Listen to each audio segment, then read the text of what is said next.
Okay, good. Okay. Dari geseran. So, well done.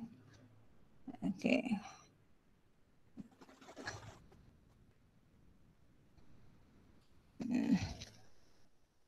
Well done.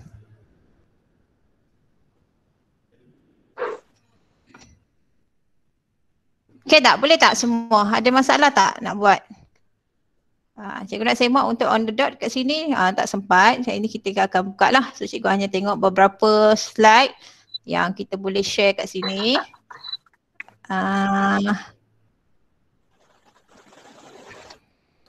Okay, so bulatkan. Okay, good. Boleh bulatkan. Daya elastik. Okay, good. Miza. Kita tengok Miza.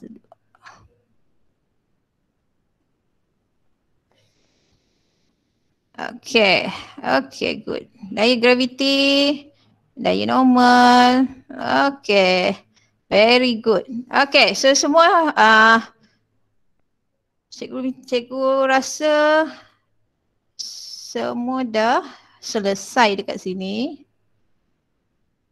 Okay, yang ketiga. Ada lagi yang tak siap. Okay, tak apa. Kita hold, kamu boleh buat nanti. Okay, untuk ni yang best dia, selepas kamu login, katalah kamu tak siap kan, kamu tak siap untuk, kata kamu dah buat sampai page 2, page 3 tak siap lagi, kamu keluar. Katalah mak panggil nak makan kan, pergi makan. So boleh berhenti, tetapi bila kamu login semula, kamu kena pastikan kamu tulis nama kamu yang betul, yang asal tadi kamu buat. Kata kamu tulis Muhammad Adam, pastikan nama Muhammad Adam juga ya, yang kamu gunakan untuk login. Huruf besar, huruf kecil tak ada masalah. Okay? So jangan pergi ke nama lain lah. Kalau kamu letak nama kamu Adam pula. Kata yang pertama tulis Muhammad Adam. Yang kedua kamu nak login yang kali kedua kamu tulis Adam. So Adam tu dia akan keluar page yang baru. So kamu punya kerja yang kamu yang awal tu dah tak nampak dah. Okay? So cikgu stop kat sini dulu. Kamu sambung nanti. Kita teruskan untuk kita punya seterusnya iaitu nilai daya. Okay? Kita tengok nilai-nilai daya pula.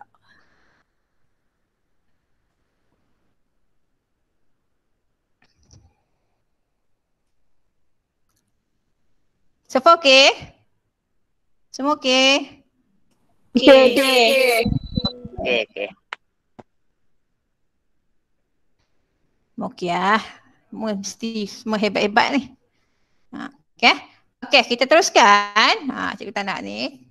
Okey, ciri-ciri pengukuran daya. Okey, ciri-ciri pengukuran daya, ciri-ciri dan pengukuran daya. Kita akan terus tengoklah. Okey, tengok situasi yang pertama ni. Okey, kamu nampak kan? Kita ada nilai 20 Newton kat sini. So, nilai untuk daya 20 Newton dan adanya arah arah daya yang ditunjukkan ni. Maksudnya arah bola tu dapat tendang bola tu pergi ke mana kan? Ini adalah arah yang ditunjukkan. Dan kita perhatikan apabila kita tendang bola dekat pusat kaki ni kan? Di sini ada satu pusat yang mana daya yang dikenakan tertumpu di situ. Okay, tertumpu di situ. So ini ada tiga-tiga ni kita nak tengok apa yang kita kata ciri-ciri ataupun nilai-nilai daya tu. Okay, 20 Newton ni adalah menunjukkan nilai daya. Maksudnya daya yang dikenakan untuk menendang bola ni adalah sebanyak 20 Newton. Okay, dan banyak 20 Newton. Dan arah yang dikenakan adalah arah sini. Okay, ini tunjukkan dalam anak panah. Dan pada point di sini, pada titik di sini, okay, kaki tu nak tendangkan, ada satu tumpuan daya di situ, di kawasan tu, ini kita panggil dia sebagai titik aplikasi. Okay, so clear lah titik aplikasi. Okay, kes yang kedua. Okay, saya tanya, apakah nilai, sini ada seorang push kan, dia push, so maksudnya ada tindakan, ada daya dihasilkan. So berapakah nilai daya yang dihasilkan? Siapa boleh jawab? Berapa nilai daya yang dihasilkan kat sini? 50 Newton. Okay, pandai. So 50 Newton di sini, betul? 50 Newton dihasilkan. Okay, arah dia ke mana? Apakah arah daya? Nampak dia tolak.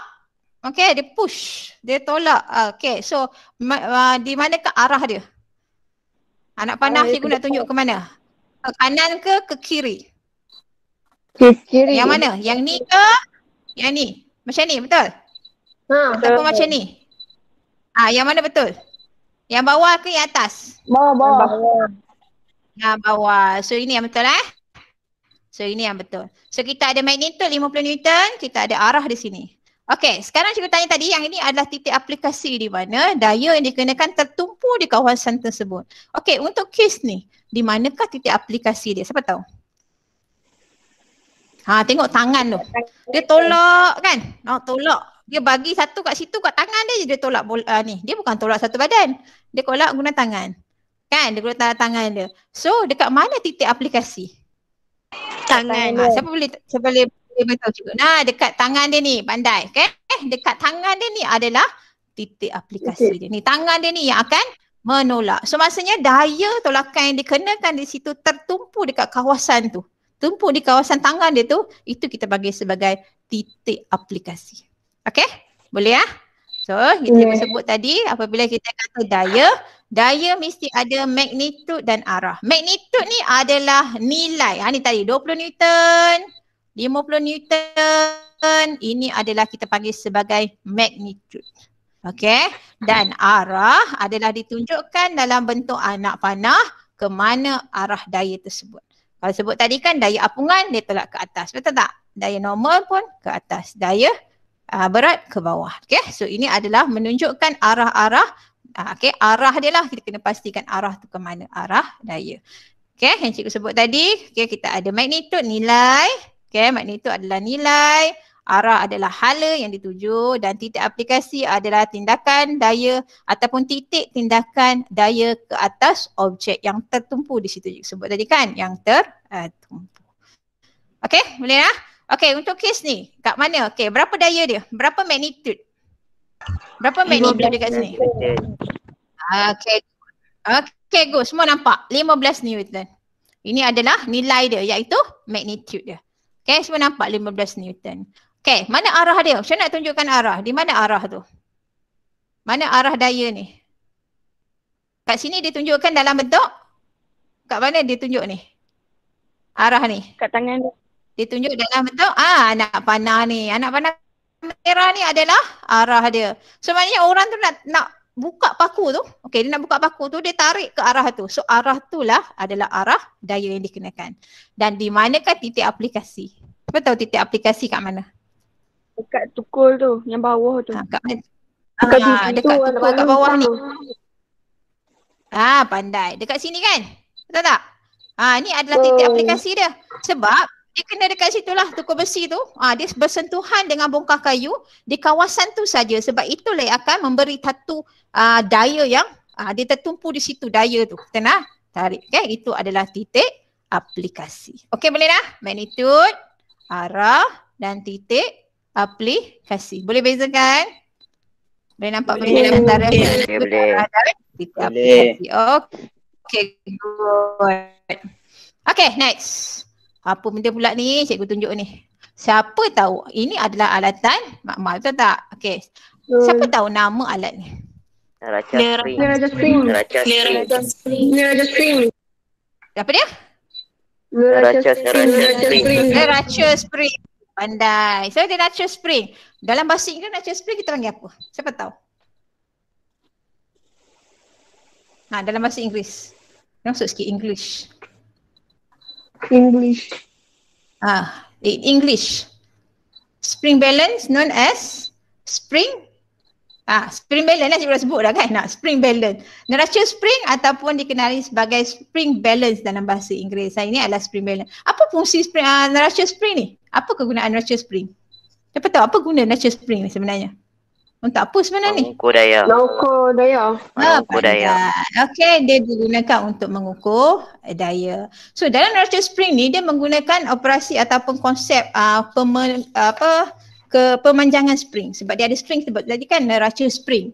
So maksudnya dia menggunakan konsep ataupun prinsip pemanjangan spring. Okay. So neraca spring, kita panggil neraca spring. So semua magnitude daya, maksudnya nilai daya akan diukur menggunakan neraca spring daripada bacaan skala yang ada pada neraca ni. Okay, ni bacaan skala ni lah kita tengok Newton. So ini semua bacaan skala yang kita akan tengok ada 1, 2, 3, 1.1, 1.2 dan seterusnya. Ini adalah skala bacaan pada neraca spring. Okay, kita nak guna untuk ukur daya. Okey, dan daya diukur dalam Newton. Ingat daya kita ukur dalam kilogram, kita ukur dalam sentimeter, kita ukur dalam Newton. Okey, dalam unit Newton. So, inilah daya diukur dalam unit Newton. Kenapa Newton tak guna nama lain? Sebab diambil sempena nama ahli sains dan matematik yang kenali sebagai Sir Isaac Newton. Sir Isaac Newton ni sebijak tak dia duduk bawah pokok, tiba-tiba ada buah apple jatuh. So dari situ dia wonder lah, dia mencari kenapa buah apple ni jatuh ke bawah, tak naik ke atas. Okay, so dia menjumpai ataupun dah telah menemukan iaitu daya graviti. So ukuran unit untuk daya ni kita gunakan Newton bersempena dengan nama ahli sains dan matematik bernama Isaac Newton. Ya. Okay, so ini contohlah. Kita nak ukur daya graviti, maksudnya kita ambil inertia spring, katalah cikgu nak ukur berapakah, nak tentukan berapakah bacaan nilai ataupun magnitude untuk daya graviti yang dikenakan ke atas bongkah kayu tu. Okay, so kita gantungkan inertia spring dan kita akan tengok skala di sini, okay, skala dekat sini kita tengok, kita baca dan kita akan dapat nilai dia kat sini lah.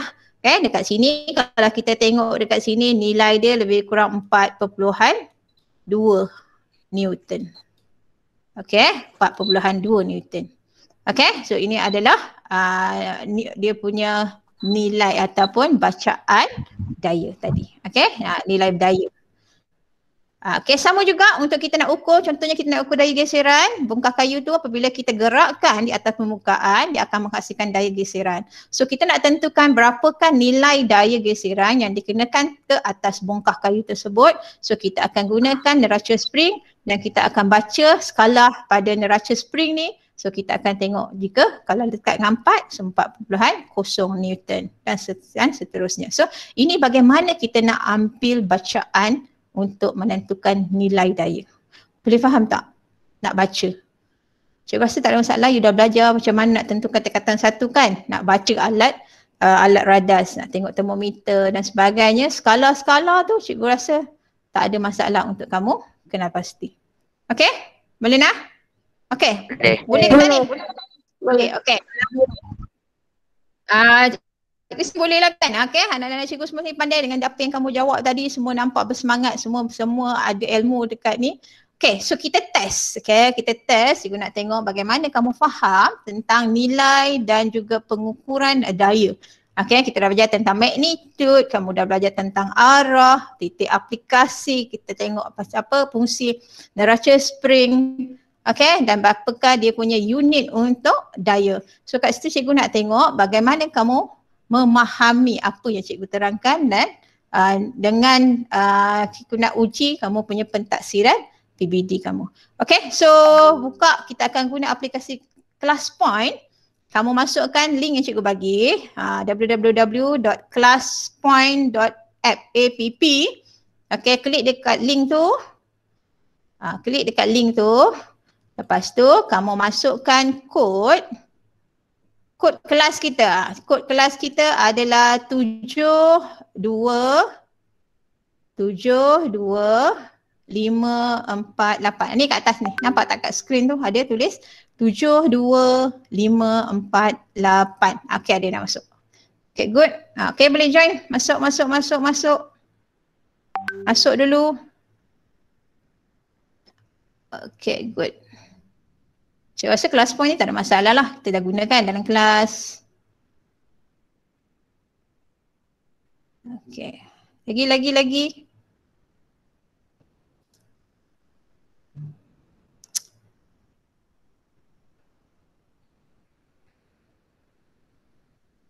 Okay, join lah. Masuk. Okay. Okay, so dah ready dah? Semua dah ready dah? Dah. Okay, kita test yang pertama. Soalan yang pertama, berapakah magnitude daya bagi rajah tersebut? Nampak kan soalan? Kita nampak soalan kan? Okay, kita test yang pertama. Okay, cuba jawab.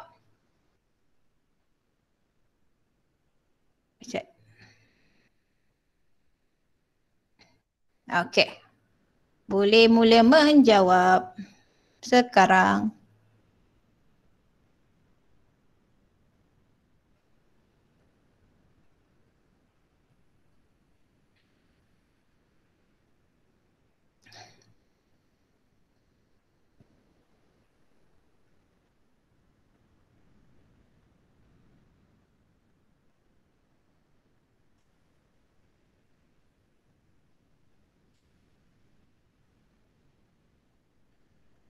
Boleh tak ni? Okay, good.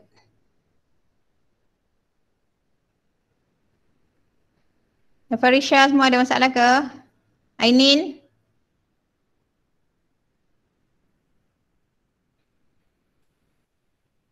Ada masalah ke?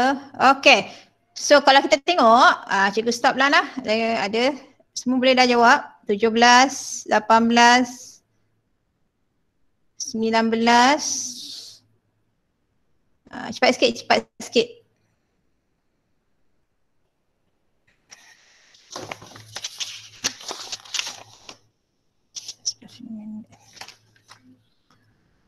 Okay, cikgu stop dekat situ.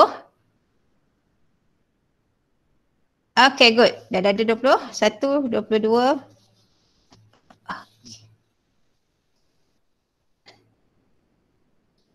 Okay, stop kat situ.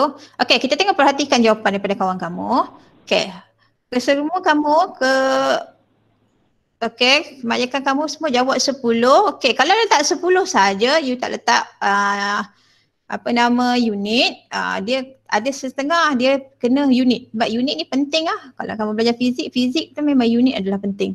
Okay, sebab dia menunjukkan apakah nilai tu. Kalau 10 Newton maksud itu adalah menunjukkan daya. Kalau 10 cm menunjukkan panjang kan. Okay, so unit tu penting. Okay, so semua betul kecuali seorang saja, tak apa. Nah, ni kamu nampak dia punya apa yang kelemahan dan yang perlu kamu perbaiki. It's okay. Okay, next. Cikgu kena cepat sedikit. Okay, kita terus pergi ke, satu lagi. Okay, kat sini cikgu nak kamu lukiskan arah daya yang dikenakan semasa menolak kotak. Lukis saja. Lukis satu anak panah. Anak panah tu nak ke arah mana? Okay, anak panah tu nak arah ke mana? Okay, boleh? Okay, boleh mula.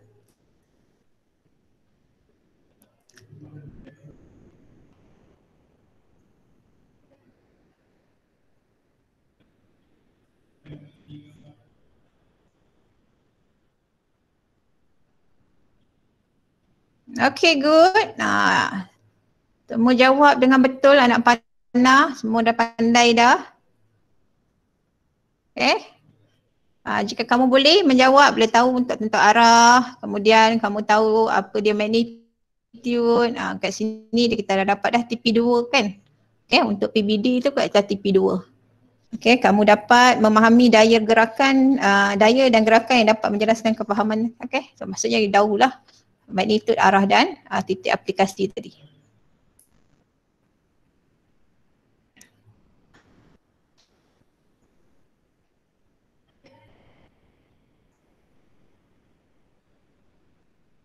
Okay, so kita tengok kat sini. Okay, very good. Kan?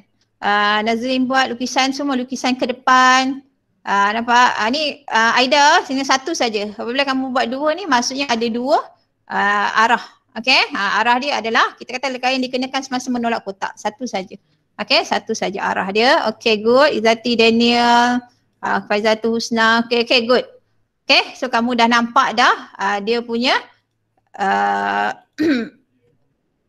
arah, bagaimana nak melukis arah. Okay, next. Kita tengok satu lagi soalan. Saya cepatkan lah. Okay, so satu lagi soalan. Kita tengok berapakah bacaan skala neraca spring berikut. Okay, cuba buat. Tahu, tentukan bacaan neraca spring.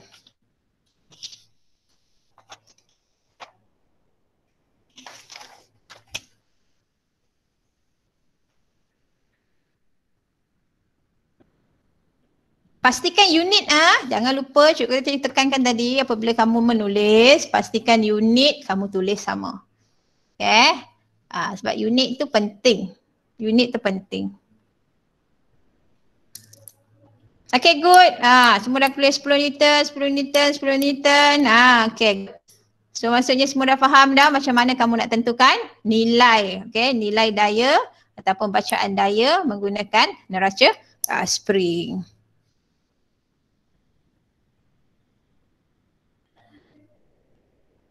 Okay, good. 10 Newton semua 10. Okay, okay, good. Aimi Afika je. Tekan kot. Okay, kamu tak jawab lagi, kamu dah hantar. Okay, tak apa. Okay, good. Kita tengok semua boleh jawab dengan baik. 10 Newton jawapan dia. Okay, so far okay lah. Cikgu nampak semua dah dapat boleh menentukan apakah dia magnitude, apakah dia arah. Kemudian kamu dapat membaca nilai daya yang ditunjukkan pada skala neraca spring. Okey, seterusnya. Okey, kita teruskan dengan kita nak tengok yang terakhir, objektif yang terakhir. Kita nak tengok pasangan daya tindakan dan juga daya tindak balas. Okey, cikgu ada dua gambar rajah dekat sini. Kita ada kereta. Nampak tak kereta dia cerun tu? Kemudian apple yang pegun. Kedua-duanya boleh pegun ataupun boleh statik dekat situ, dia tidak bergerak. Okey, so kenapa agaknya dia tidak bergerak? Mengapakah objek tersebut berada dalam keadaan pegun? Apakah daya-daya yang bertindak ke atas objek tersebut? Agak-agak apakah daya yang bertindak ke atas kereta ni? Kenapa kereta ni boleh pegun? Kenapa boleh pegun? Sebab dia tarik handbrake. Yes, dia tarik handbrake. Tarik handbrake. Kalau tak tarik handbrake memang jatuh ke bawah lah kan kan? Okey. Okey, dia kena tarik handbrake. Tapi ada tak berkaitan dengan kita nak cerita pasal daya kan? Okey. Agak-agak apakah daya yang bertindak terhadap kereta ni atau kereta ni yang menyebabkan kereta ni dalam keadaan pegun. Kan? Dia dalam keadaan pegun maksudnya dia ada tindakan daya yang dikenakan pada arah yang bertentangan. Okey, pada arah pertentangan. Kenapa apple ni boleh statik? Sebab dia ada tindakan, ada daya yang dikenakan ke atas, okey, daya yang dikenakan ke atas dan juga daya yang dikenakan ke bawah. Okey, so ini adalah dua daya yang kita panggil dia sebagai daya tindakan dan juga daya tindak balas. Okey, ini adalah konsep yang kita gunakan. Okey, tentang yang kita panggil sebagai hukum Newton ketiga.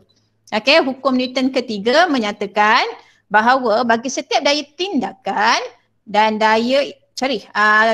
setiap daya tindakan terdapat daya tindak balas. Nampak tak? Apabila ada satu daya tindakan, kita tindakkan, kita tolak tu, maksudnya ada daya tindakan yang dikenakan kepada objek tu. Dalam masa yang sama, ada satu daya tindak balas pula. Ada satu daya tindak balas yang dikenakan sama pada objek tersebut yang mempunyai magnitude yang sama tetapi bertentangan arah. Macam kereta tadi kan, duduk kat cerun. Maksudnya dia akan bergerak ke atas. So ada arah, tindakan ke atas tetapi ada satu daya yang menentang yang kita panggil sebagai daya tindak balas. Okay, kita tengok situasi yang pertama. Okay, apa nama ni waktu? Buku ni, jangan sebut buku pun. Okay, buku ni duduk dekat atas meja, elok je, kekal duduk kat atas meja. Kenapa? Okay, ni kita kaitkan dengan hukum Newton ketiga. Tadi apa hukum Newton ketiga kata tadi? Apa yang dia kata? Hukum Newton kata apa tadi? Menyatakan bahawa bagi setiap daya tindakan terdapat daya tindak balas yang sama magnitude tetapi bertentangan arah. Kan dia bagi tahu kata okey, buku ni duduk kat sini statik dekat atas meja. Kenapa? Ada daya tindakan yang dikenakan. Apa daya tindakan dia kat sini adalah daya berat, iaitu berat. Ni daya tindakan ke bawah. Anak panah. Dan dalam masa yang sama ada juga daya tindak balas yang dikenakan kepada buku tersebut yang kita panggil sebagai daya normal yang mempunyai arah yang bertentangan tetapi magnitude yang sama. Katakanlah berat kat sini adalah 10 Newton. Okey, 10 Newton. Maksudnya daya yang tindak balas dikenakan terhadap buku ni juga adalah 10 Newton. Sama. Tetapi kalau kita tengok arah dia, arah anak panah ni adalah berbeza. Ni kata bertentangan. Okay, it's a different way. Dia takkan sama. Okay, ini adalah yang kita kata-kata hukum Newton yang ketiga. Ni kan cikgu sebut. Cikgu dah cerita dah benda yang sama. Slide lambat sikit. Okay, so kes yang kedua, ini adalah kenapa objek boleh terapung. Kan tadi kita kata ada daya apungan.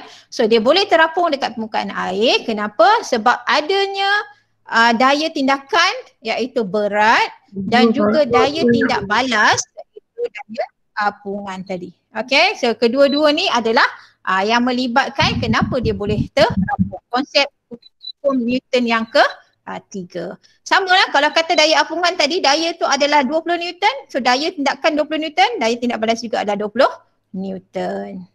Okay. Okay, saya rasa itu kamu boleh faham kan apa yang dikatakan daya tindakan dan juga daya tindak balas.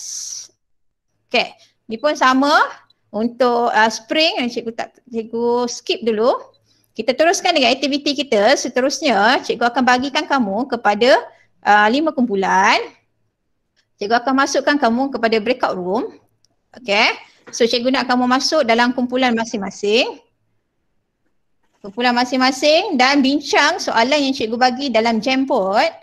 Ikut grup kamu. Cikgu dah bagikan hari tu kan, grup 1, grup 2, grup 3, grup 4 dan grup 5. So masuk dalam kumpulan kamu dan boleh berbincang jawapan. Cikgu bagi kamu dalam masa 3 minit saja. Okay, start je.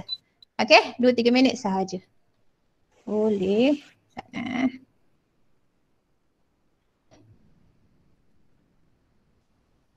Grup 3, Amni tolong stay ya dekat ni.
Awni boleh Awni? Boleh? Boleh share? Macam mana? Boleh dapat buka tak Jamboard? Buka dah, masuk grup dah. Masuk grup dah. Boleh share? Dah. Boleh share screen? Cepat.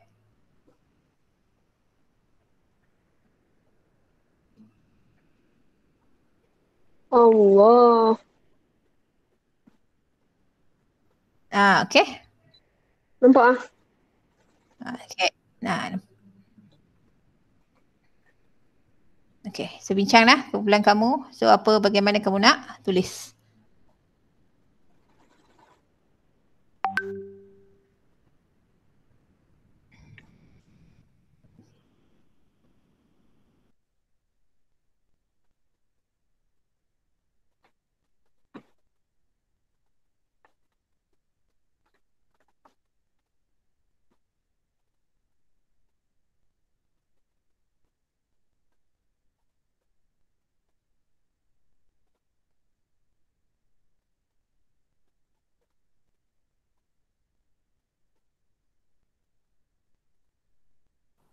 Ha.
Weh, keluar ada Fikri keluar.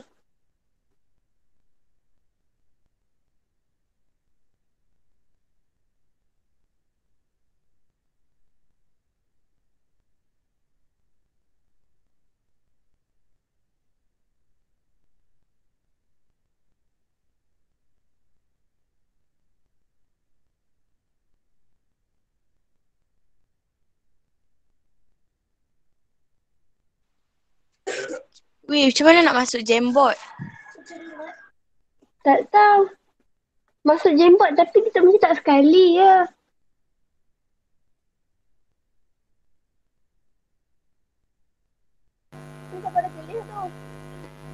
Hah? Apa tulis betul. Betul? Aku nampak.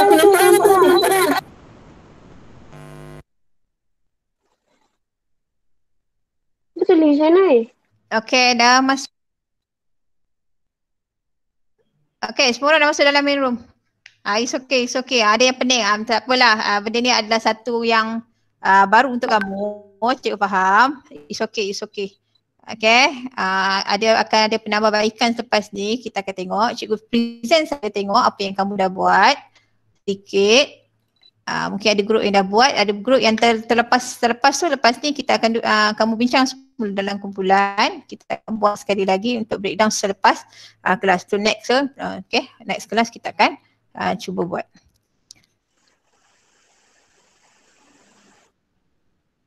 Okay. Okay. Tak keluar lagi. Sebentar.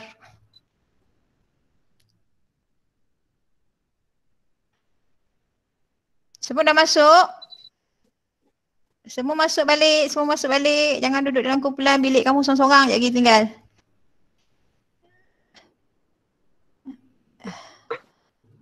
Okay.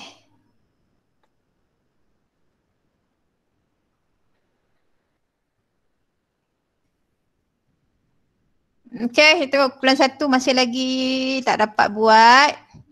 Grup 2 dah buat satu saja tapi kamu tidak melabelkan daya tindakan dan daya tindak balas. So ada satu saja anak panah. Cikgu sebut tadi hukum Newton kedua mesti ada 2 anak panah. Okay, kumpulan 3 tak dapat buat lagi.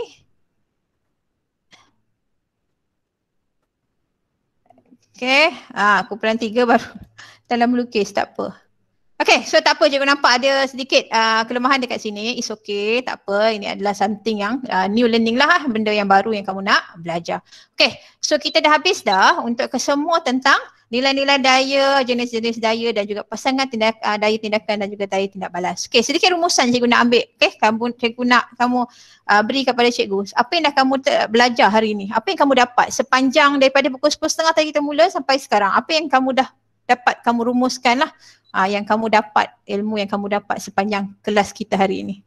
Seorang?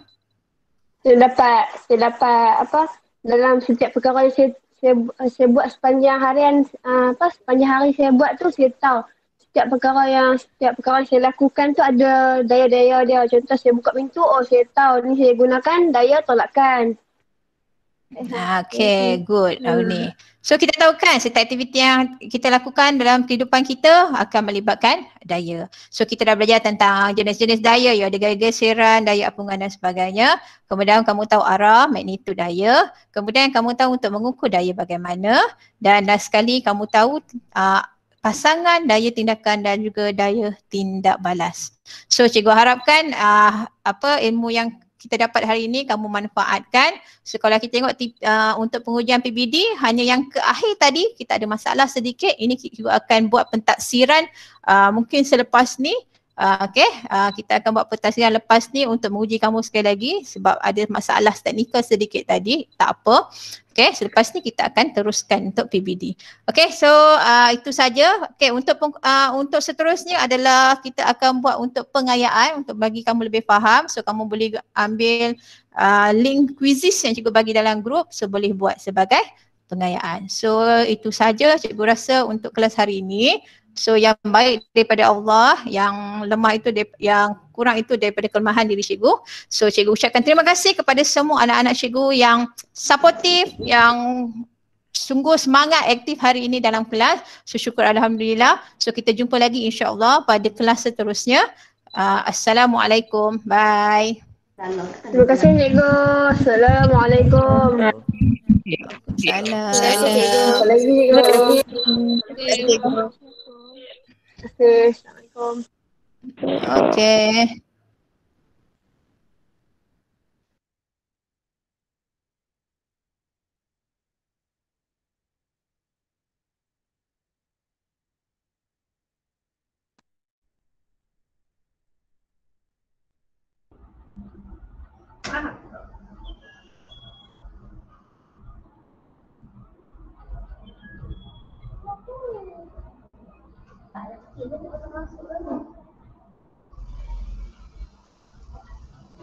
Alhamdulillah, selesai sudah sesi PDPR yang disampaikan oleh Cikgu Mas Liana sebentar tadi.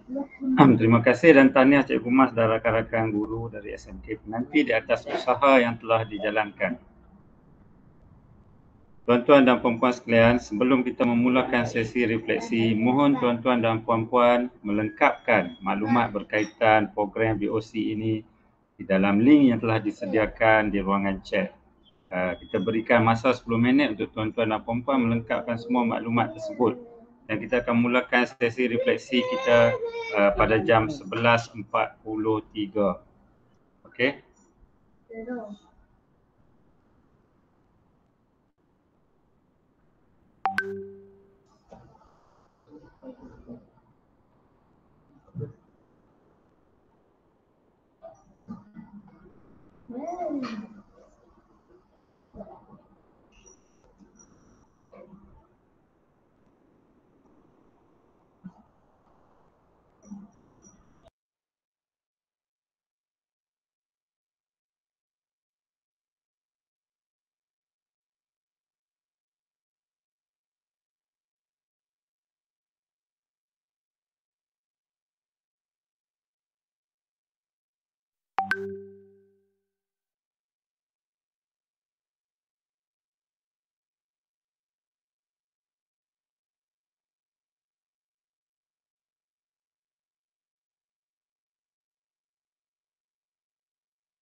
Baik, sekarang jam menunjukkan tepat jam 11.43 pagi. Saya tambah lagi 2 minit untuk tuan-tuan dan puan-puan lengkapkan maklumat tersebut kerana banyak yang perlu tuan-tuan lengkapkan di situ. 11.45 kita akan mula sesi refleksi ini.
Tuan-tuan dan puan-puan yang saya hormati sekalian, kita teruskan sesi kita dengan sesi refleksi. Jadi saya menjemput, bagi memulakan sesi refleksi ini, saya menjemput Cikgu Masliana dari SMK Penanti untuk memulakan sesi refleksi ini. Cikgu Masliana ada di talian? Ada. Silakan Cikgu. Okey, terima kasih Encik Sabri. Yang dihormati semua pegawai daripada JPN dan juga PPD dan semua rakan-rakan guru yang ada. Okey, syukur Alhamdulillah selesai. Semua debaran dah selesai dah lah. So untuk kelas Alhamdulillah berjalan dengan lancar. Apa yang dirancang untuk kelas kick dan kelas point aplikasi yang saya bagi untuk menilai PBD, budak dapat laksanakan. Cuma sedikit masalah teknikal di akhir tadi, penggunaan breakout room dan juga Jamboard tadi lah. So pelajar masih lagi tak biasalah, macam student saya memang Jamboard ni adalah satu benda yang baru jugalah untuk mereka explore. Sebab di sekolah kami bukanlah kata kelas saya, budak pelajar saya kebanyakan dia ada masalah data internet. So medium yang mereka prefer untuk guna sepanjang proses PDPR menggunakan medium Telegram, Telegram voice chat. So Google Meet ni macam breakout room, Jamboard ni ada satu benda yang nak kata tak adalah baru, dia lama, tapi untuk student saya mungkin baru ada exploration lah, tapi saya seronoklah tengok mereka nak cuba mungkin masalah masa dengan teknikal untuk mereka buat di situ. Okay, so mungkin nanti selepas ni saya akan dedahkanlah penambahbaikan dari segi aplikasi dalam Google Meet iaitu Jamboard dan juga breakout room tu kepada student saya, mereka biasalah tentang yang itu. Yang lain saya rasa saya puas hatilah dengan komitmen pelajar dan terima kasih banyak kepada rakan-rakan sekolah saya yang membantu, Cikgu Ida, Cikgu Balkis, Cikgu Hidayah dan juga kami punya guru kanan sains dan matematik, Puan Raha, atas kerjasama dan bantuan mereka lah. So Alhamdulillah program BOC untuk sains sekolah menengah dapat dilaksanakan dengan syukur alhamdulillah. Saya kata berjaya dengan baik pun mungkin ada sedikit kekurangan kan, ada kekurangan daripada pihak saya lah.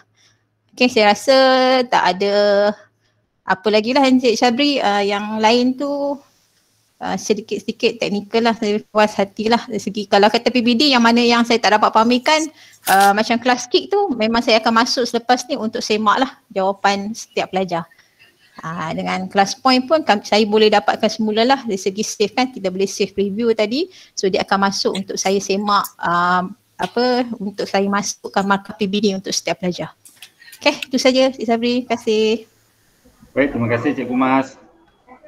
Jika ada tambahan lagi daripada rakan-rakan guru SMK penanti yang ada bersama-sama dalam tim Cikgu Masliana, boleh untuk tambah sedikit berkenaan dengan sesi PDPR yang berjalan tadi. Saya silakan rakan-rakan guru di SMK penanti.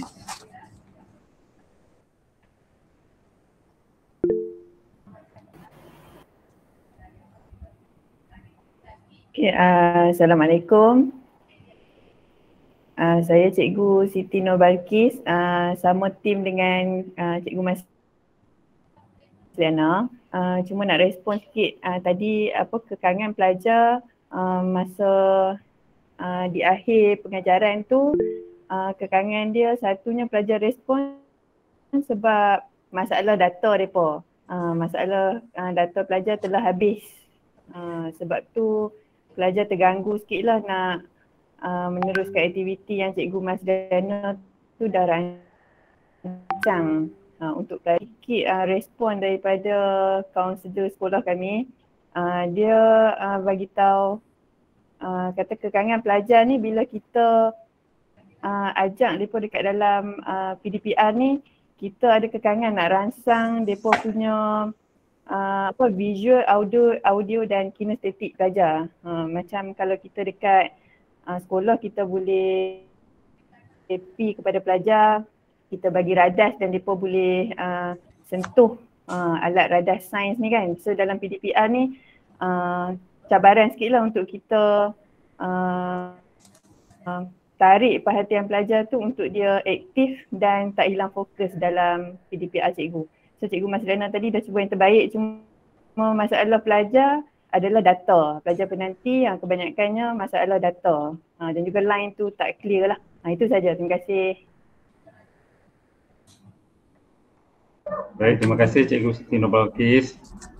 Jadi itu sesuatu yang maksudnya kita cuba untuk bantu jugalah dari segi data ni. Memang kalau kita tak dapat nak kawal data, memang penggunaan data menyebabkan cepat habis terutama bila kita buat live Google Meet ni dan murid membuka kamera, data tu lagi banyak lah yang digunakan. Jadi itu juga satu kekangan untuk kita, tapi tak apa, usaha cikgu dah jalankan dengan baik. Baik, kita buka sesi seterusnya. Saya nak dengar sedikit komen daripada guru pembimbing yang membantu pelaksanaan BOC pada hari ini, Cik Khairul Ajman dari PPD Tengah. Silakan Cik Khairul Ajman. Bismillahirrahmanirrahim. Assalamualaikum warahmatullahi wabarakatuh dan salam sejahtera. Terima kasih Cik Sabri selaku pengurusi majlis pada sesi ini. Yang saya hormati tuan-tuan dan puan-puan pegawai di BSTP, KPM, tuan-tuan dan puan-puan pegawai di JPN dan juga PPD di seluruh Malaysia. Tuan-tuan dan puan-puan, rakan-rakan guru, Timbalan PPD Sektor Pembelajaran PPD Serampai Tengah, Cik Saiful Rizan bin Saad yang turut bersama dengan kita pada pagi ini, tuan-tuan pengetua, khususnya semualah. Okay. Jadi alhamdulillah, syukur kita kerana Allah Subhanahu Wa Taala selesai juga sesi VOC bagi SMK penanti pada pagi ini. Yang pertamanya saya ucapkan tahniah dan syabaslah kepada Cikgu Masliana yang telah berjaya melaksanakan sesi pada pagi ini dengan jayanya, dengan lancar, alhamdulillah. Juga saya ucapkan terima kasih pada Cikgu Siti Nur Balkis, Cikgu Nur Idayanti dan Cikgu Hidayah yang membantu Cikgu Masliana dalam merealisasikan sesi PDPR pada pagi ini. Saya juga ambil kesempatan nak ucapkan tahniah dan terima kasih kepada pihak Tuan Pengetua Tuan Bujang bin Saim, guru-guru pengkanan dan khususnya pada guru sains dan guru kanan sains dan matematik Puan Rahal binti Abdul Aziz, yang telah menerima tawaran saya untuk pelawaan saya untuk menjadikan SMK Penanti ini wakil untuk sesi VOC. Ya, sekali kita offer saja terus menerima, alhamdulillah. Ini menunjukkan kepimpinan di peringkat sekolah yang berjaya memimpin namun juga membimbing rakan-rakan guru di sekolah untuk sentiasa bersedia dalam pelaksanaan PDPR ni. Jadi komitmen yang tinggi macam inilah yang kita hormati dan hargai terhadap kepimpinan di peringkat sekolah. Okey, baik. Berbalik kita kepada sesi PDP sebentar tadi, apa yang dapat saya perhatikan kalau kita nak lihat kepada pentaksiran, Cikgu Masliana telah pun berjaya melaksanakan sesi pentaksiran yang sesuai dengan objektif yang beliau sasarkan. Di samping soalan-soalan yang dikemukakan untuk merangsang murid menjawab dan juga untuk mentaksir murid tu sesuai dengan aras dan juga keadaan anak-anak murid yang di SMK Penanti. Okay, begitu juga dengan aktiviti-aktiviti PDP juga menyokonglah untuk mencapai objektif yang disasarkan pada pagi ini.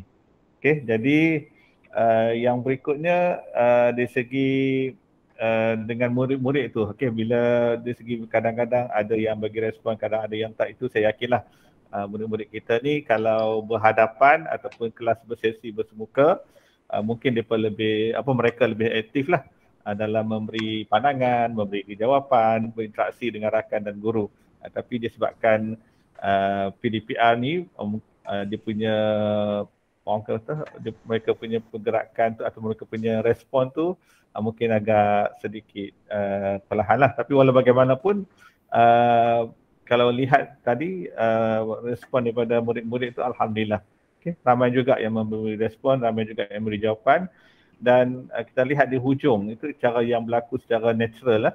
Murid-murid bertanya rakan bagaimana nak masuk Genboard dan sebagainya. Itu semangat ataupun sikap yang ada dalam diri murid-murid untuk bertanya pada rakan dan untuk saling membantulah bila mereka menghadapi masalah. So kat situ kita nampak jadi murid-murid kita ni memang dah terbiasa untuk orang kata saling bantu-membantu, tolong-menolong dalam untuk menyelesaikan satu masalah, ya. Okey, yang lainnya ialah cikgu pun dah banyak juga, cikgu dah banyak juga bagi soalan-soalan dan juga rangsangan-rangsangan untuk nak cungkil minat murid tu untuk bercakap, untuk memberi respon. Cikgu berusaha bertanyakan soalan-soalan yang sesuai lah untuk nak tarik minat dan juga perhatian. Cuma macam kata Cikgu Nur Balkis tadi, betul lah, bila dekat hujung-hujung tu data murid dah habis, itu sikit banyak agak mengganggu lah. Jadi mungkinlah orang selepas ini daripada sesi kita buat refleksi VOC ni, mungkinlah pihak BSTP, pihak JPN dan juga KPM dapat kita merangka sesuatu yang dapat membantu anak-anak murid kita yang khususnya di kalau di sini nanti kalau kawasan kampung dan sebagainya untuk dapat data dan sebagainya lah. Tapi yang saya sedar di peringkat sekolah, guru-guru telah pun berkorban ataupun guru-guru telah pun ada satu dana khas untuk diberi kepada murid-murid yang kekurangan data. Itu saya salut dan hargai semangat dan juga pengorbanan rakan-rakan guru di sekolah. Bukan saja di SMK Penanti, tapi juga ada di beberapa buah sekolah lain yang dalam daerah Seberang Perai Tengah yang dalam pengetahuan saya memang guru-guru berpakat menyediakan satu tabung khas untuk memberi top up kepada anak-anak murid supaya proses PDP mereka, PDPR ini tidak terganggu. Jadi syabas kepada semualah. Dan akhir kata daripada saya ucapkan syabas dan tahniah lagi sekali kepada Cikgu Masliana dan juga rakan-rakan. Syabas dan tahniah pada Tuan Pengetua dan juga Puan Guru Kanan lah di atas komitmen yang diberikan. Itu saja, Cik Sabri. Terima kasih. Assalamualaikum warahmatullahi wabarakatuh. Waalaikumsalam warahmatullahi wabarakatuh. Terima kasih Encik Rajman. Saya lihat ada dari kalangan peserta kita yang mengangkat tangan. Jadi saya bagi peluang untuk Cikgu Lee, Encik Lee Puchong untuk memberi sedikit komen. Silakan. Terima kasih pengerusi. Okey, nama saya Cikgu Lee Fu Chong dari Jemaah Nazir Negeri Sarawak. Mula-mula sekali saya nak ucapkan tahniah dan syabaslah kepada Cikgu Masliana. Walaupun saya walaupun sains ni bukan option saya ni mencerap mata pelajaran sejarah. Tapi saya sangat tertariklah dan I enjoy the PDP just now. Okay, syabas cikgu Dan saya nak memberi sedikit komen. Bagi saya lah, saya boleh kata PDP cikgu, kalau saya nak letak taraf, saya boleh letak taraf cemerlang. I enjoy the PDP. Okay? Sebab apa saya berkata demikian? Nombor satu, cikgu telah memaksimumkan penggunaan ICT. Cikgu menggunakan aplikasi Jamboard, ClassPoint, ClassKit, Quizizz. Tahniah cikgu. Saya suka kalau guru menggunakan ICT untuk mengajar. Dan seterusnya saya tengok cikgu ada banyak aktiviti pembelajaran, cikgu banyak memberi contoh dan contoh-contoh ini sangat baiklah untuk meningkatkan kefahaman murid-murid. Okey, dan saya nampak cikgu banyak berinteraksi dengan murid melalui gerak kerja pembelajaran lah. Dan cikgu juga ada uji minda, cikgu juga ada dan cikgu telah melaksanakan pentaksiran bilik darjah juga. Saya nampak cikgu telah menggunakan kaedah lisan, pemerhatian, bertulis. Okey. Dan saya boleh katalah keseluruhannya PDP cikgu berjaya. Dan mungkin ada sedikit penambahbaikan iaitu aktiviti kumpulan. Cikgu telah haskan lebih kurang 2 hingga 3 minit. Bagi saya mungkin aktiviti kumpulan tu boleh ditingkatkan sikit masa tu. Dan kalau bolehlah, biarlah aktiviti kumpulan tu diakhiri dengan pembentangan oleh murid tu sendiri. Sebab bila kita memberi peluang kepada murid membentang, sebenarnya kita memberi peluang kepada murid untuk memimpin. Okey, kita boleh lihat nilai-nilai kepimpinan lah murid. Okey, penglibatan murid dari segi aktiviti kumpulan saya tak salahkan cikgu sebab mungkin aplikasi Jamboard ni murid belum begitu menguasai lah, tapi perkara ini boleh ditambah baik. Jadi mungkin penilaian daripada saya sebagai seorang nazir mungkin boleh dilihat dari sudut positifnya. Saya ucapkan tahniah lah. Okey cikgu tahniah Cikgu Masliana. Saya telah jawab juga refleksi tadi, tetapi saya jawab sebagai seorang guru lah. Okey, terima kasih Tuan Pengerusi kerana memberi peluang kepada saya untuk memberi sedikit reaksi lah ataupun komen. Terima kasih. Terima kasih Cik Lee. Terima kasih Cik Lee. Okey, mungkin Cikgu Mas boleh. Saya respons Cikgu Lee terima kasih Cikgu Lee ataupun Cik Lee. Saya respons sikit lah pasal yang aktiviti kumpulan tu, planning dia memang ada perbentangan kumpulan, tetapi disebabkan masa yang dah mencemburui kan, masa patut kami kena habiskan pukul 11.30, mungkin kesilapan daripada diri saya lah dari segi management masa tu lah. Okay, tapi planning memang dalam RPH pun memang kami plan dalam kumpulan aktiviti, dah bagi masa, saya nak bagi masa dalam 5 minit hingga 7 minit. Selepas tu setiap kumpulan akan bentangkan jawapan. Itu memang dalam RPH, tetapi sebabkan masa yang kata saya tak dapat nak buat. Lepas tu dengan masalah ramai yang tak boleh buat dalam Jamboard, so jadi kat situ terbataslah benda yang planning yang apa yang dirancang. Okay, itu saja. Terima kasih. Okey, terima kasih. Baik, terima kasih banyak-banyak Mr. Lee dari Jemaah Nazir Negeri Sarawak dengan komen-komen yang sangat membina dan membantu cikgu untuk meningkatkan lagi mutu PDPR lah selepas ini insya-Allah. Jadi saya buka lagi, saya dapat satu lagi dari Haji Fardun. Dipersilakan Tuan Haji. Ya, terima kasih kepada Tuan Pengerusi. At first saya nak ucapkan tahniah kepada Cikgu Masliana. Enjoy the learning. And then apa yang saya nak cakap ni actually dari segi pembangunan bahan yang mana cikgu dapat dari segi SAMR ni dapat ke tahap redefinition cikgu boleh develop video sendiri dengan menggunakan anak sendiri dengan kontekstual yang ada pada murid itu sendiri. Ini actually is a very high level punya pembangunan bahan ni. Rather than kita ambil dia orang punya lah, itu satu. Yang kedua yang menarik sekali ialah at the end cikgu dapat melaksanakan debriefing. Maknanya setiap kali aktiviti habis, cikgu tanya balik apakah yang murid dapat. Dan yang paling interesting at the end, seorang murid kata, oh selama ni bila saya tolak pintu itu adalah daya. Ini adalah daya. Jadi dia boleh apply dalam dia punya real life. It's a very good, cikgu. Tahniah. Itu saja daripada saya, Tuan Firdausi. Baik, terima kasih Tuan Haji Faridun. Seperti mana yang kita memang galakkan guru-guru di Pulau Pinang untuk mengaplikasikan contextual learning lah dalam PDPC. Cumanya bila melibatkan PDPR tu mungkin kadang-kadang agak sedikit sukar. Tapi alhamdulillah tahniah lah kepada Cikgu Mas sebab banyak menggunakan kaedah-kaedah pembelajaran yang bersesuaian dengan murid lah. Okey, saya nampak Cik Kasdi. Alhamdulillah Cik Kasdi dijemput Cik Kasdi untuk memberi komen. Cik Kasdi. Okay, Assalamualaikum semua. Selamat pagi.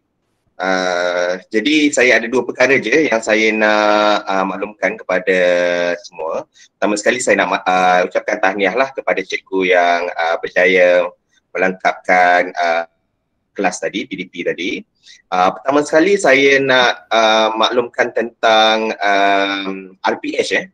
Dalam RPH cikgu ada nyatakan tentang kriteria kejayaan ataupun hasil pembelajaran. Jadi apa yang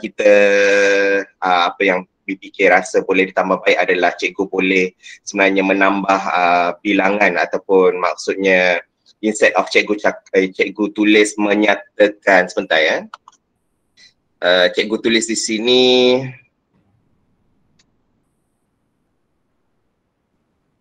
menyatakan jenis-jenis daya. Jadi apa yang cikgu boleh tambah baik di sini adalah cikgu boleh nyatakan secara spesifik murid berjaya menyatakan 6 jenis daya ataupun bergantunglah kepada keupayaan murid tersebut. Sekiranya cikgu rasakan ada murid yang hanya boleh menyatakan 3, 4 ataupun 5 jenis daya sahaja, jadi itu bergantung. Jadi bergantung pada murid tersebut. Sebab ini sebenarnya akan membantu sebenarnya cikgu membuat PDP yang lebih berkesan dan juga PBD yang lebih berkesan. Bila cikgu dah tetapkan kriteria kejayaan atau hasil pembelajaran begini, jadi cikgu akan fokus sebenarnya untuk memastikan murid cikgu tu mencapai apa yang cikgu hasratkan. Macam tadi bila cikgu buat PBD, especially yang pertama sekali menggunakan kelas KIK kalau saya tak silap, jadi bila cikgu bagi soalan tersebut dan ada murid yang banyak yang tidak menjawab, jadi sebenarnya cikgu let go murid-murid tersebut dan cikgu sebenarnya tak dapat kenal pasti pun sebenarnya setiap murid tersebut sebenarnya berada di tahap mana, maksudnya dia mencapai ataupun tidak kriteria kejayaan tersebut. Sebab cikgu cakap mungkin salah satu sebabnya kesempitan masa, tapi itu yang saya faham, kita maklum, maknanya kita fahamlah situasi tersebut. Tapi bila cikgu dah tetapkan macam contoh sekurang-kurangnya 4 pun cukup lah, maksudnya kalau 4 dapat, murid tu dapat capai pun mencukupi, so maknanya cikgu mencapai kriteria kejayaan tu. Sekurang-kurangnya kelas murid tu dapat 4 instead of dia macam everywhere lah, maksudnya apa pun kita tak dapat lah. Yang kedua, bila cikgu bagi, ini pandangan lah, jadi bila cikgu bagi PBD tu rasanya adalah lebih baik kalau pertama sebelum, especially kalau benda itu adalah baru bagi murid tersebut. Saya dapati tahniahlah cikgu memperkenalkan banyak aplikasi baharu dalam PDP ni. Dan of course bila murid pun dia tak pernah tengok benda macam tu, first time dia memang akan kekok sendiri lah nak masuk sana, so akan ambil masa.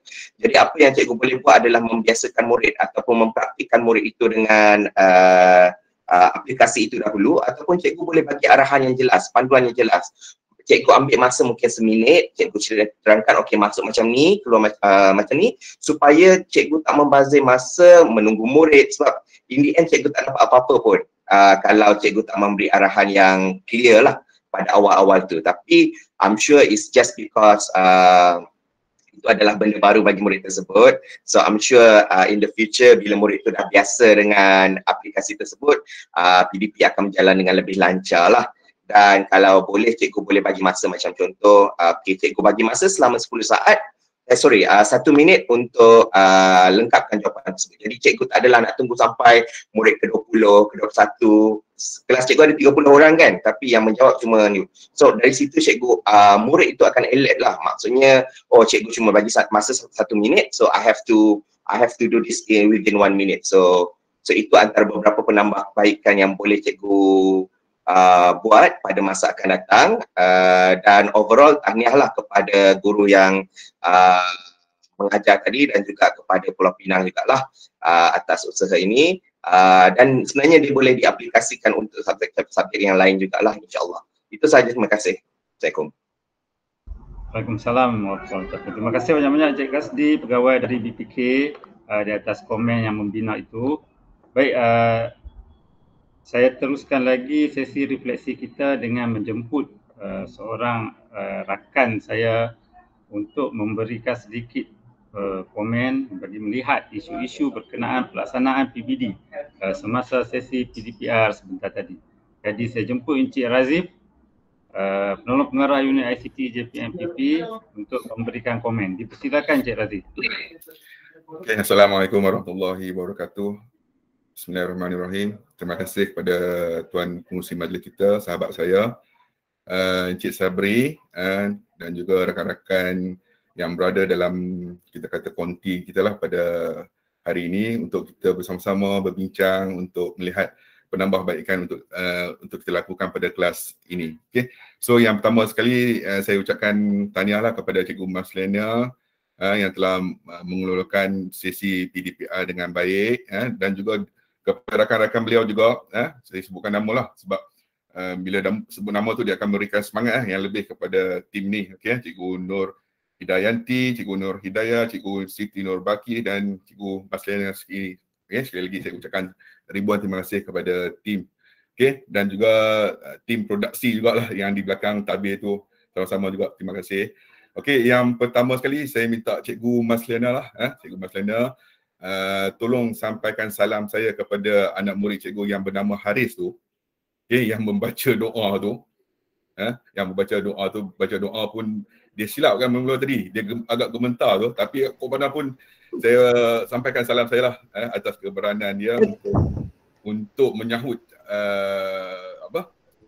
tanggungjawab tu lah, tanggungjawab dan peranan dia yang diberikan tu, walaupun dia ada sikit kat itu, tapi dia still juga menghabiskan tanggungjawab dia dengan baiklah. Bacaan. Okay. InsyaAllah. Okey, kemudian yang seterusnya saya ingin komen lah. Saya suka kepada suara cikgu,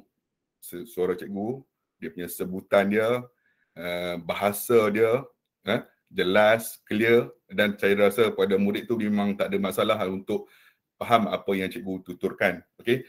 And then nota yang jelas, yang simple, yang mudah dipahami. Okay? Ada gambar dan dia ada sikit teks, simple. Dia tak memeningkan murid dengan nota-nota yang padat lagi bercelaru lah. Okay? Itu yang terbaik lah. Okay, kemudian banyak gambar, and then ada aktiviti individu dan juga aktiviti berkumpulan yang cikgu sediakan kepada murid. Tahniah kepada cikgu. Okay, and then last kali cikgu, saya suka bila kelas PDPR cikgu tu ditutup dengan satu rumusan yang sangat baik oleh anak murid cikgu, tapi saya tak tahu nama dia apa, tapi dia punya rumusan dia cukup padat, best. Itulah dia punya, cikgu punya sesi PDPR tu, dia mula dengan something yang triggerkan kelas kita dan ditutup dengan satu benda yang best. Okay, tahniah. Okay, cuma cikgu, kalau saya bila menyoal murid, kalau saya menyoal murid, selain daripada kaedah yang mencapah, kita tanya murid tu secara tanpa nama tu, kadang-kadang kita boleh tanya tanpa nama, tapi kadang kita kena faham situasi bila kita perlu dapatkan attraction daripada murid, mungkin kita perlukan sebut nama yang spesifik murid tu. Kan, contohnya Abu, tolong bagi pandangan, idea apa tentang yang cikgu bincangkan ni, daya ni. Okey, sebutkan nama murid. Ataupun dengan lagi satu kaedah, cikgu boleh gunakan soalan, sebelum nak bagi soalan tu cikgu triggerkan murid tu. Okey, contohnya kalau cikgu nampak murid tu dia pakai baju warna biru ke, kalau dia orang on dia punya webcam tu, cikgu nampak dia orang pakai baju warna biru, okey, cikgu nak tanya murid yang pakai baju warna biru hari ni. Okey, so dia akan alert lah apa yang dia pakai, dia kena jawab soalan. Ataupun mungkin cikgu boleh tanya juga, okey, siapa yang birthday dia, hari lahir dia pada hari ini, ataupun hari lahir dia dalam minggu ni, tolong bangun saat cikgu nak tanya. Okey, itu maksudnya soalan-soalan, kita tujukan soalan-soalan tu kepada murid yang spesifik lah, daripada kita tanya soalan tu secara open tu. So nanti murid-murid tu ni jawab, dia akan jadi macam hingar-bingar lah. Tapi sekali-sekala tak ada masalah cikgu, kan? Sekali-sekala dia akan happening macam ni, tak ada masalah. Cuma kadang-kadang kita perlu kaedah teknik penyoalan dengan yang lebih teratur lah, terutamanya pada pembukaan PDPR kita. Kita tengok dan tadi ada 2-3 orang murid sekali jawab, kan? So sekali-sekala tak ada masalah, sekali-sekala tak ada masalah dan bukanlah satu kesalahan. Okey cikgu, itu yang kita mungkin sharing sikit lah tentang kaedah macam mana kita nak memulakan penyoalan kepada murid. Okey, nanti kalau nak tanya teknik penyoalan arah soal kebat tu, Encik Azhar boleh ulas lepas ni. Okey, kemudiannya cikgu, saya tengok dalam RPH yang disediakan oleh cikgu, cikgu hanya menyatakan kaedah pentaksiran yang digunakan hanyalah bertulis. Okey, hanyalah bertulis untuk aktiviti kelas key, kelas point apa semua breakout room. Cikgu hanya menyatakan kaedah pentaksiran yang digunakan hanyalah menggunakan kaedah bertulis. Tapi yang sebenarnya cikgu, daripada awal kelas tadi, cikgu dah bersoal jawab dengan murid, kan? Tolong nyatakan, tolong beri jawapan ni. Itu adalah kaedah menggunakan kaedah pentaksiran secara lisan yang mungkin kadang-kadang cikgu terlepas pandang ke. So itu adalah input untuk kita melalui kaedah lisan lah, selain daripada kaedah bertulis. Okay, and then pemerhatian tu mungkin cikgu boleh tambah baik sikit lah, dan mungkin dalam waktu PDPR tu kita kena agak kreatif lah macam mana nak laksanakan kaedah pemerhatian tu. Mungkin cikgu tak sempat tunjuk sebab tadi cikgu katakan tadi cikgu ada berikan aktiviti bulan dan pembentangan tu mungkin tak sempat ditunjukkan. Jadi kaedah pentaksiran menggunakan pemerhatian tu tak dapat kita tengok lah. Okay, tapi tak apa. So in the know kita, maksudnya nanti bila kita bersoal jawab dengan murid, maksudnya kaedah lisan tu dah dilaksanakan, kan?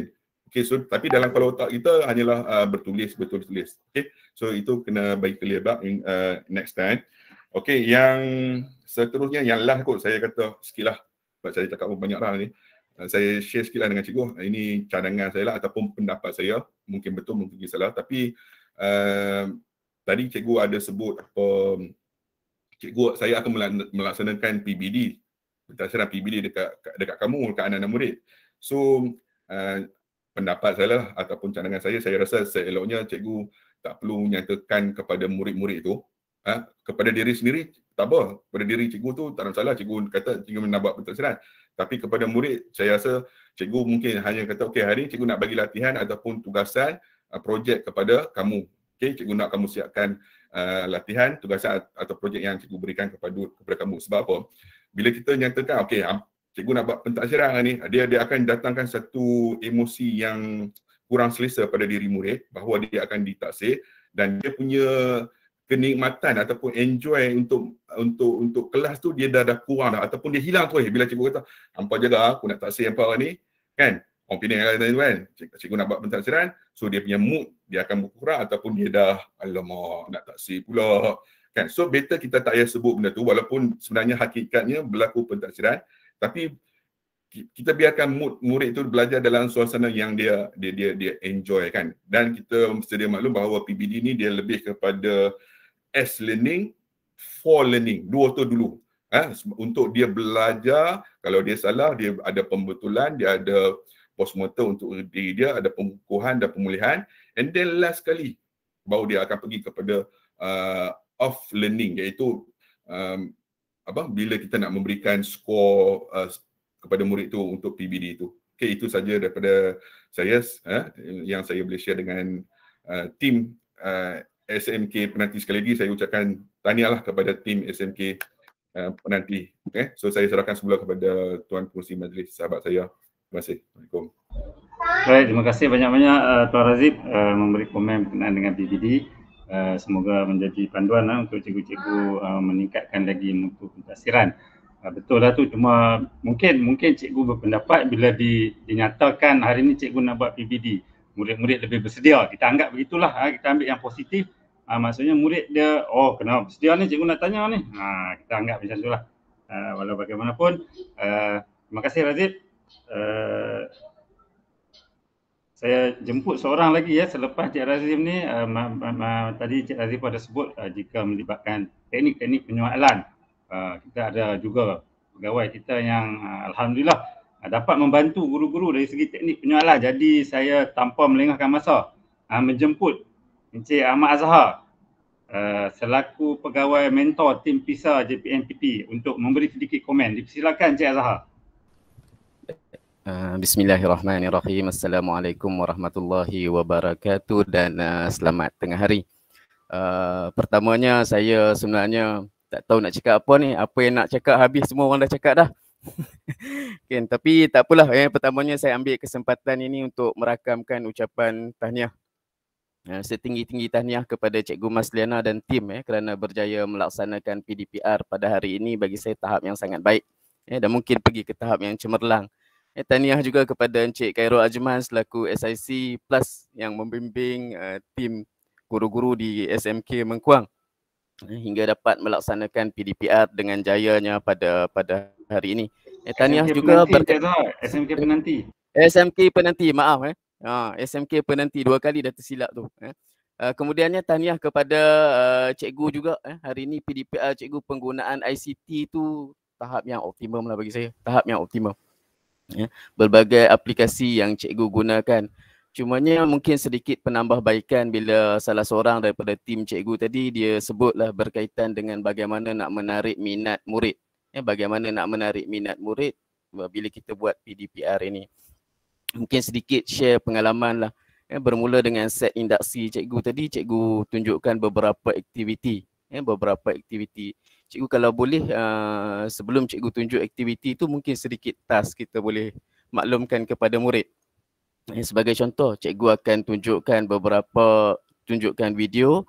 Cikgu nak kamu catat ada berapa aktiviti yang cikgu tunjukkan. Jadi dia dah start nampak 1, 2, 3. Jadi tumpuan dia ada di situ. Okey. Namakan semua aktiviti yang cikgu tunjukkan. Dia mungkin boleh namakan tadi buka tin, tolak pintu dan sebagainya. Jadi perhatian dia ada di situ. Tak adalah dia tengok dengan minda yang kosong. Mana dia ada task di situ yang perlu dia laksanakan bila cikgu tunjuk. Okey, kemudiannya saya tengok cikgu, selepas itu cikgu masuk kepada tajuk daya itu. Beberapa aktiviti, saya ingat aktiviti yang pertama cikgu kata cuba lepaskan objek dari jarak yang tinggi, betul? Betul je. Kalau saya tak silap begitulah. Cumanya cikgu kalau aktiviti ya cikgu, betul ke aktiviti tu? Lambungkan objek ke? Lambung objek kan. So kalau dapat cikgu, kalau kita nak tengok perhatian murid, nak tarik perhatian murid, mungkin kita boleh sebut 1-2 nama. Satu nama, okey sila buka kamera, tunjuk aktiviti dia. Kan. So jadi dia aktiviti tu nampak lah. Nampak, rakan yang lain pun boleh nampak.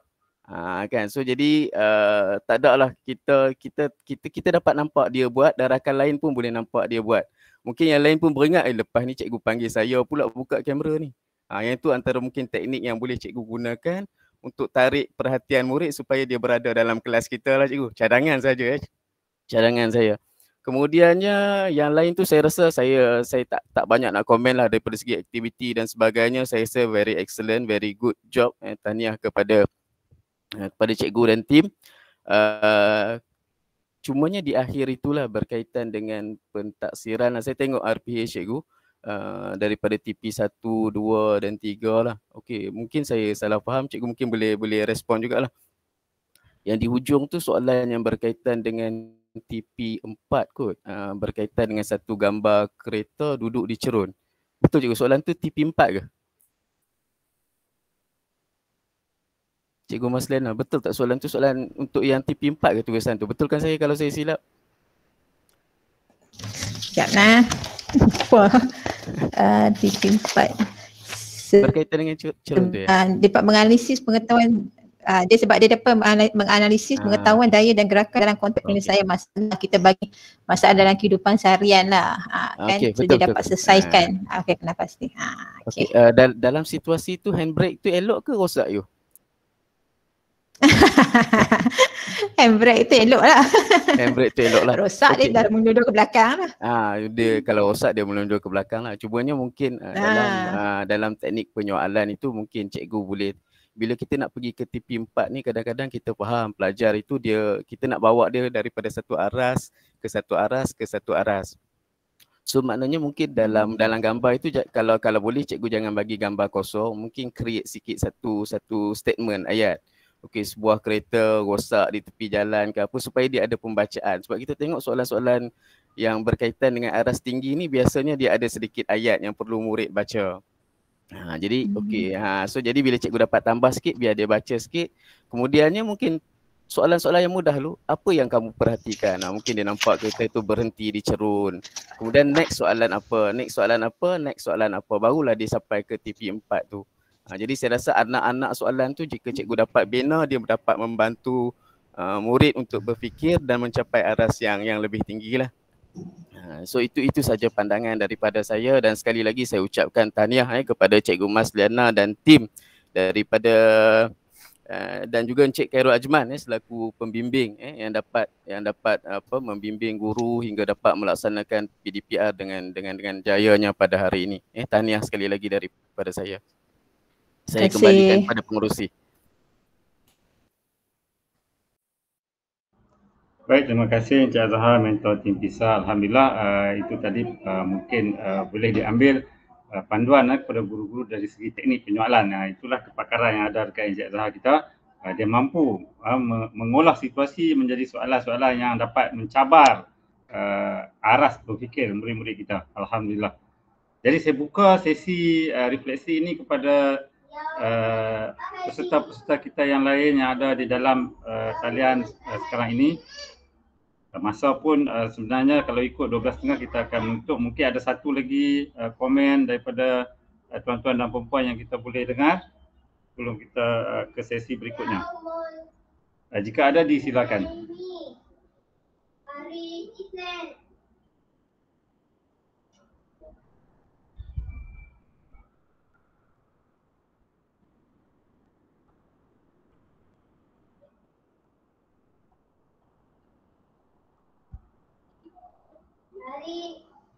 Hari Selasa.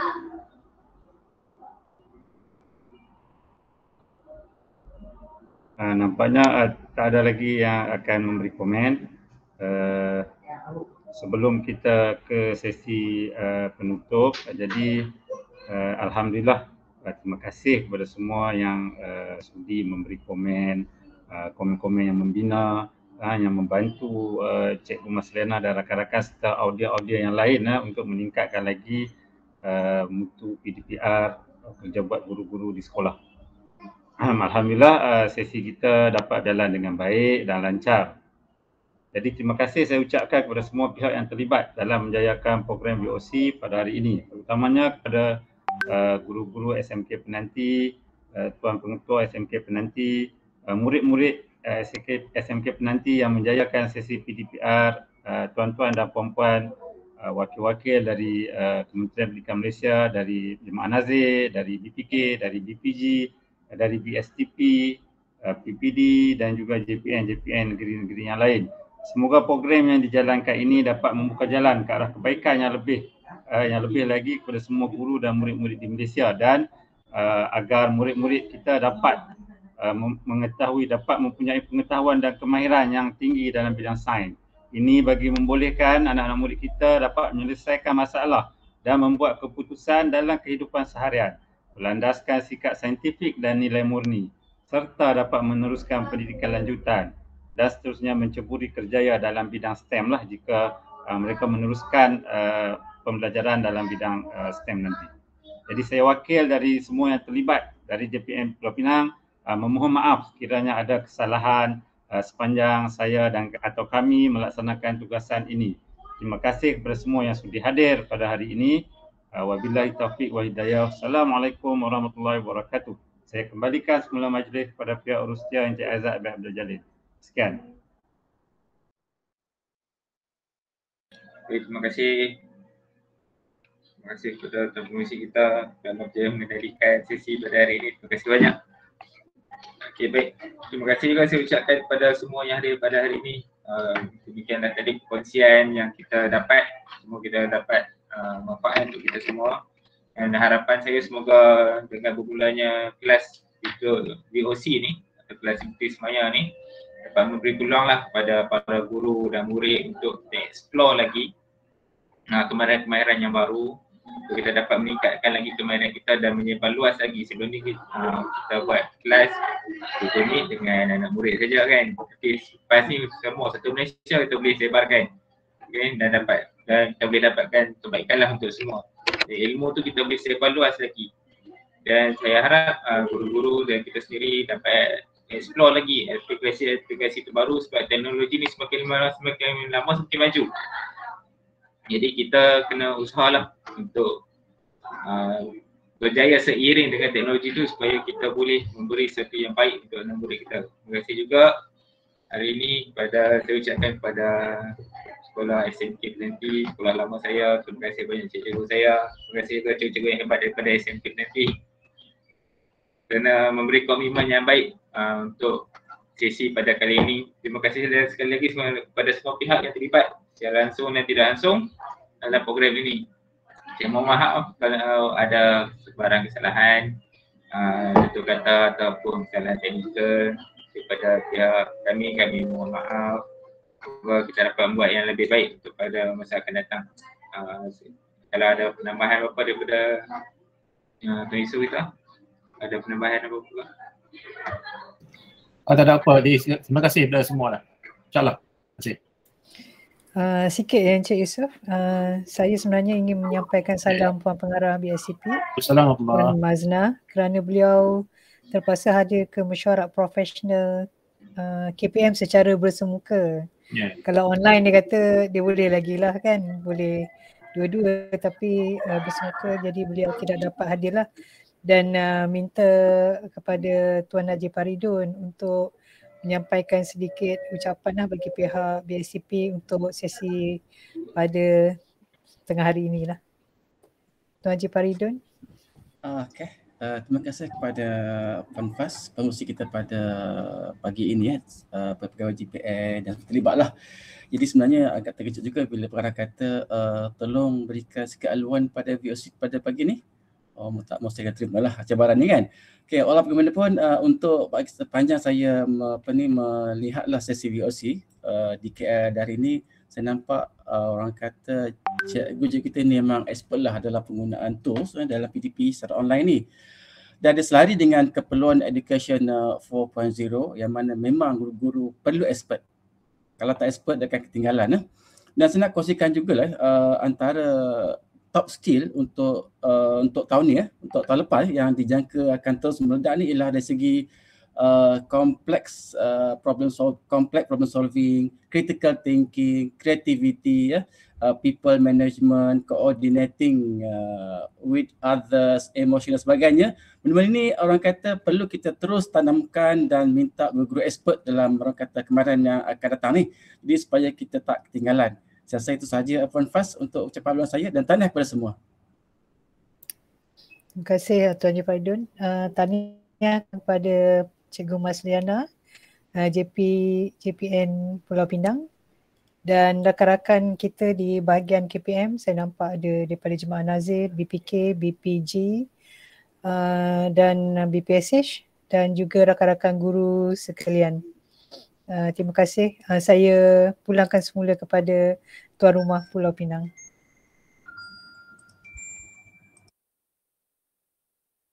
Terima kasih kepada Puan Zaitun kerana atas perkongsian untuk pada hari ini.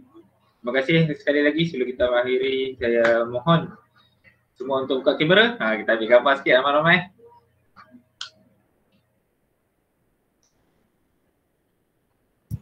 Kena stop presentation tu. Okay, stop. Ada yang share.